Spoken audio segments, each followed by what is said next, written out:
Taste the Daily. நாட்டு வெடி வெடித்து 6 வயது சிறுமி உயிரிழந்த சம்பவம் அதிர்ச்சியை ஏற்படுத்தியுள்ளது. ஆட்டுக்காரன்பட்டி கிராமத்தைச் சேர்ந்த கவினிலா என்ற சிறுமி பொங்கல் பண்டிகையை கொண்டாட காரிமங்கலம் பகுதியில் உள்ள தனது பாட்டி வீட்டிற்கு சென்றுள்ளார். அப்போது மாடியில் அவர் விளையாடிக் கொண்டிருக்கும் போது அங்கிருந்த நாட்டு வெடி பட்டாசுகள் எதிர்பாராத விதமாக பயங்கர சத்தத்துடன் வெடித்ததில் வீட்டின் ஒரு பக்க சுவர் இடிந்து கீழே விழுந்தது. மேலும் வெடி விபத்தில் சிறுமியின் கை துண்டாகி தூக்கி வீசப்பட்டு சம்பவ இடத்திலேயே உயிரிழந்தார். திமுக ஆட்சியில் காவல்துறை கும்பகர்ண தூக்கத்தில் இருப்பதால் நாட்டு வெடி கலாச்சாரம் தமிழகத்தில் 2024ஆம் ஆண்டு சுமார் 4,80,000 பேர் நாய்க்கடியால் பாதிக்கப்பட்டுள்ளதாக தகவல் வெளியாகி பொதுமக்களிடையே அதிர்ச்சியை ஏற்படுத்தியுள்ளது.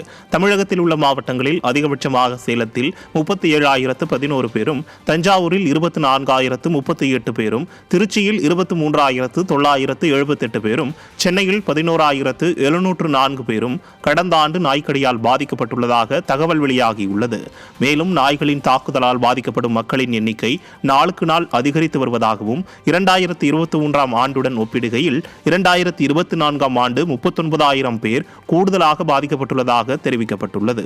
திறனற்ற திமுக அரசு நாய்களை கட்டுப்படுத்த எந்த முயற்சியும் எடுக்காததால் ஆண்டுதோறும் நாய்க்கடியால் பாதிக்கப்பட்டவர்களின் எண்ணிக்கை அதிகரிப்பதாக பொதுமக்கள் குற்றம் சாட்டியுள்ளனர். திண்டுக்கல் பேருந்து நிலையத்திலிருந்து வெளியூர் செல்ல போதிய பேருந்துகள் இல்லாததால் பயணிகள் கடும் அவதியடைந்தனர். பொங்கல் மற்றும் தொடர் விடுமுறை முடிந்த நிலையில் திண்டுக்கல்லிலிருந்து ஏராளமான பயணிகள் வெளியூர் செல்ல திண்டுக்கல் பேருந்து நிலையத்திற்கு வந்திருந்தனர்.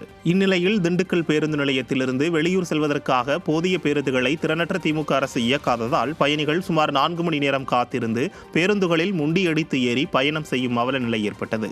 இதனை பயன்படுத்தி தனியார் ஆம்னி பேருந்துகள் 2,000 முதல் 4,000 வரை கட்டணத்தை வசூலித்ததாகவும் பயணிகள் வேதனை தெரிவித்துள்ளனர்.